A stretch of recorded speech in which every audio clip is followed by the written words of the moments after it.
Bismillahirrohmanirrohim. Assalomu alaykum hurmatli obunachilar. Menimcha endi probkalar bo'lmaydi. Xudo xolasa zamon rivojlanishda davom etyapti.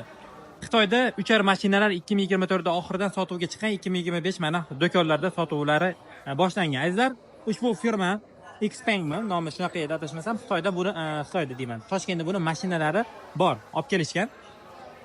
Bu uchar mashinalar haqida qisqa ma'lumot berib o'tmoqchiman. Uning uchun videoga glass bosib qo'yasizlar. Sizlardan pul olmaydi. Glass bosganlarga faqat videolarni ko'pchilik e'tib beradi xolos. Mana Xitoydamiz bugun 7-kun safarimizni. Sizlarga yangi texnologiya haqida ma'lumot berishda davom etamiz. Bu ko'rib turgan maxluqda kilogrammi 680 kilogramm. Umumiy og'irligi 680 kilogramm. Juda ham bir yengil material, juda ham sifatli materialdan ishlatilgan. Adashmasam karbonga o'xshayapti bu yeri.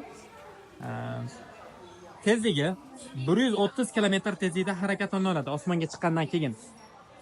1000 metr balandlikka ko'tarila oladi. Ya'ni 1000 metr balandlikka chiqib, 1000 metrgacha endi. 900-800 shahar ichida taksilik qilsa bo'ladi. Shahar ichini aylanishga, bu narsani tezlik bilan yetkazib berishga, ayniqsa tez yordamga buni foydalansa menimcha zo'r bo'ladi. Tez yordam tez yetib borish kerak, lekin Toshkent probka, aynan Toshkent, Samarqand, Andijondan probkalar boshlayapti. Aynan shu joylar uchun menimcha zo'r. 1000 metr balandlikka 840 kilogramm yuk ko'tara oladi, ya'ni 840 kilogrammgacha bo'lgan odamlar buni ichiga chiqsa bo'laveradi. Ichini endi yopib qo'yibdi, ichini ko'rsataman, lekin YouTubedan ma'lumotlarni olib sizlarga qo'yib qo'yaman. Ko'rsanglar bo'ladi, uchakkani yoki ichini ochilishlari. Ichi bunaqasiga ochiladi. Narxi $280,000, 2 million yuan chiqyapti. Xo'sh, yiliga 10 mingdan ortiq chiqarish olar ekan. 130 km tezlikda harakatlana oladi. Azizlar, elektromotor bitta zaryad bilan 25 daqiqa uchib bera olar ekan. Bu boshlanish hali, bilasizlar, Xitoy o'sishda to'xtamayapti. Albatta buni bir necha soatlar, balki kunlarga o'zgartirishi mumkin, qo'shimcha batareyalar qilib.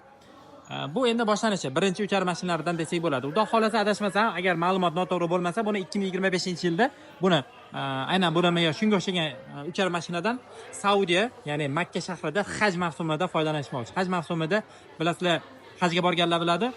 Haramga borish uchun yoki bironta joyga borish uchun 10 kilometrlab peshkom yurishadi.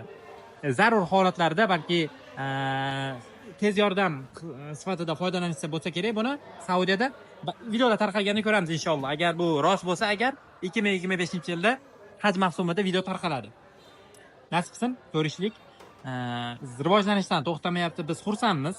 Aynan ilm qayerda bo'lsa ham rivojlansa yaxshi, bizda ham xudo xolasa rivojlanadi. Biz ham uchar mashinalar chiqarishni boshlashadi. Buning uchun hammamiz o'zimizdan boshlashimiz kerak. Ularga hech kim ayblamasdan o'zimizdan boshlab o'zgartirishimiz kerak. Xullas azizlar, videoga like bosib qo'yinglar. Biz sizlarga Xitoyda yangi ko'rgazmalarni ko'rishda davom etamiz. Bu do'konni ham bitta ko'rsatib qo'yib, bu yerda har xil maskalar bor, so'mkalar orqasida yozuvlar chiqadi. Bu yerda dronlar uchyapti. Xitoyda do'konnamiz. Bu yerda robotlar, bu yerda hozir robot shousi bo'ldi. Mana shu robotlar hammasi buyruq bersangiz bajaradi. Bu yerda kichkina mini samolyotchalari bor. Xo'sh, bu yerda dronlar, bizda ruxsat yo'q ekan, bo'lmasa olmoqchi edim sizlarga zo'r video roliklar qilish uchun. Dron olmoqchi edim, faqat O'zbekistonda ruxsat yo'q ekan, taqiqlangan ekan. Bu yerda dronlar kattaroqlari, adashmasam bundan ovqat dastlabki qilishda foydalanishyapti. Bu uchar mashinani kichkina ko'rinishi. Bu yerda robotlar bor. Xullas, mana shunaqa yangi elektronika do'kon ekan. Juda ham arzon, mana shu adashmasam 288 bo'lsa $340 atrofida mana shu. $40 ga mana shu robotcha.